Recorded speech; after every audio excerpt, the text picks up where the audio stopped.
Hi, I'm Chris Michael with this week's 4 for 4, where we mix sports news, interviews, polls, and predictions, and a unique video or two as well.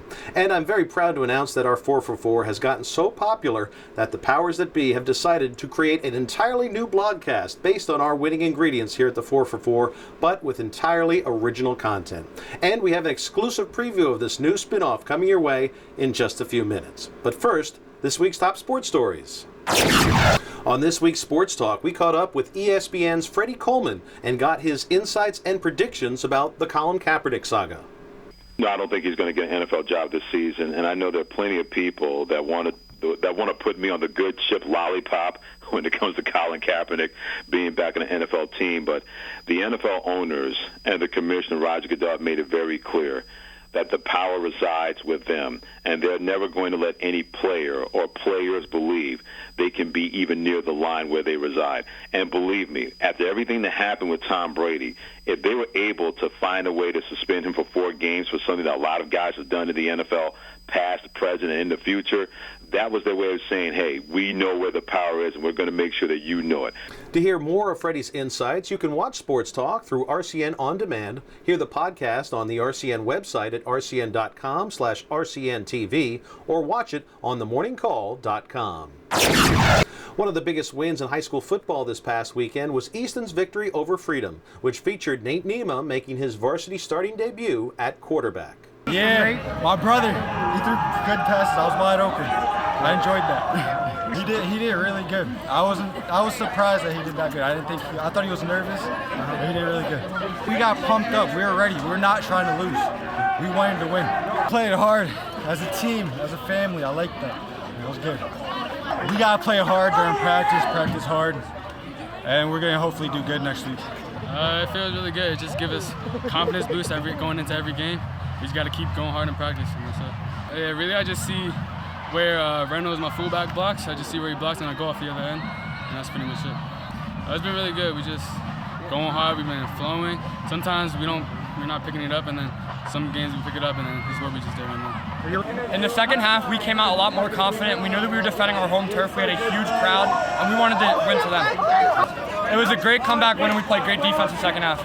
I think that our line earned some respect back this week, because I know last week we didn't perform to the best of our ability. We only rushed for like 68 yards.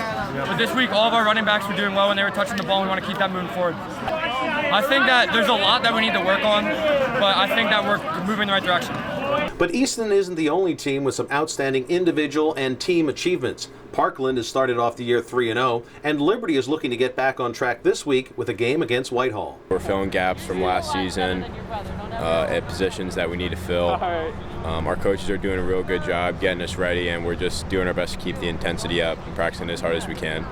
The thing I've learned most throughout the past season or two is trusting my teammates and them trusting me. It's all about loyalty on this team, and with the trust and the bond created between us, it just helps us on the field and off the field.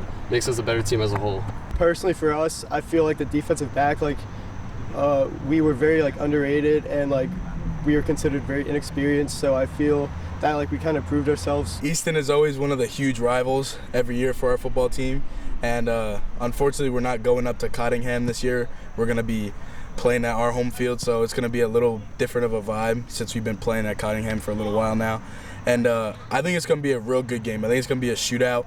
They got some threats, we got some threats, so it's going to go neck and neck, and they also beat Liberty, so we're just going to have to see how everything turns out on Friday night. Emmaus fans were not too happy when we had Parkland and not the Hornets as our Sports Talk preseason team to beat in the Lehigh Valley. But Keith Growler defended his vote. You have to win. You want to be a champion. You want to be recognized as a champion. You have to get it done in the postseason. I know that you beat them during the regular season, but you were nowhere to be found in week, whatever that was, week 13.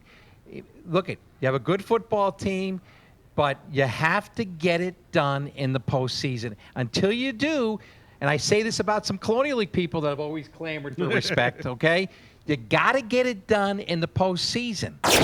Time for this week's RCN Sports Talk Coaches and Media's High School Football Poll, listing the top 5 teams in the RCN viewing area among the bigger schools, including Class 5A and 6A in the RCN Lehigh Valley viewing area.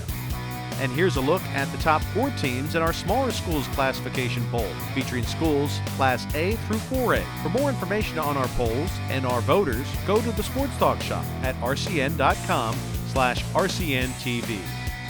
And now, our Pick 4 matchups of the week, with media members selecting their picks to win in 4 key contests for this weekend. We also had a chance recently to catch up with former head football coach Steve Shiffert to get his thoughts on a variety of local sports issues and also to get his thoughts on the evolution of offenses in high school. If you have a good program and you're winning, the kids realize if they don't do certain things on the practice field, it's not going to carry over to the game field. Mm-hmm. Now, the style of play, yeah, it changes, but I think it goes in cycles. Hey, everybody, now you want to throw the ball all over the place. Score! Okay, it's now the time you've all been waiting for, following in the great traditions of Star Wars, the Avenger movies, and the Fast and the Furious, and other great sequels in cinematic history. It's time to unveil the exclusive preview video of our new 4 for 4. And we're very proud to announce the sequel's name for the first time ever released. And here it is. The new sequel will be called 4 for the Dogs?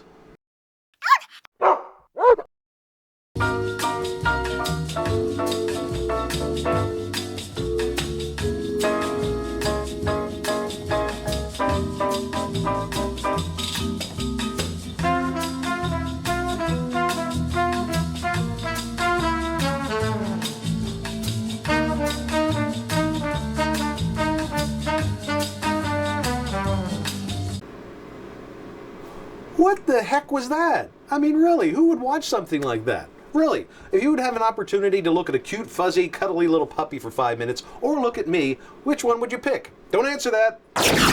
In all seriousness, it is National Animal Pain Awareness Month, and with the weather starting to get colder over the next few months, it is important for you to keep an eye out for our furry friends and make sure you bring them inside as the temperatures begin to drop.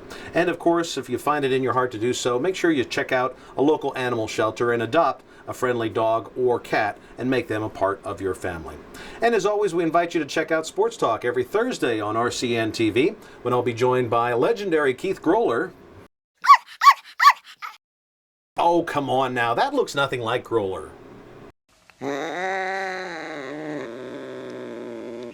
Well, yeah, actually, that one kind of looks more like Keith.